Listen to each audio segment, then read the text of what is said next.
தஹஜ்ஜத் தொழுகையின் 5 சிறப்புகள். 1.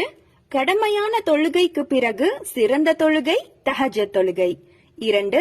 தஹஜ்ஜத் நேரத்தில் எதை பிரார்த்தித்தாலும் அதை அல்லாஹ் அங்கீகரிக்கின்றான்.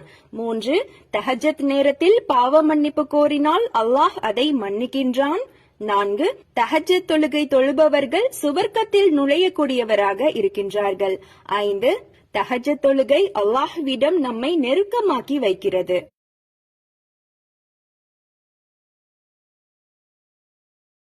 தஹஜ்ஜத் தொழுகையின் 5 சிறப்புகள்.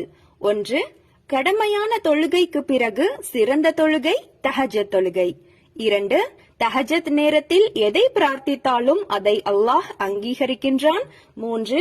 தஹஜ்ஜத் நேரத்தில் பாவ மன்னிப்பு கோரினால் அல்லாஹ் அதை மன்னிக்கின்றான். 4. தஹஜ்ஜத் தொழுகை தொழுபவர்கள் சுவர்க்கத்தில் நுழையக்கூடியவராக இருக்கின்றார்கள். 5. தஹஜ்ஜத் தொழுகை அல்லாஹ்விடம் நம்மை நெருக்கமாக்கி வைக்கிறது.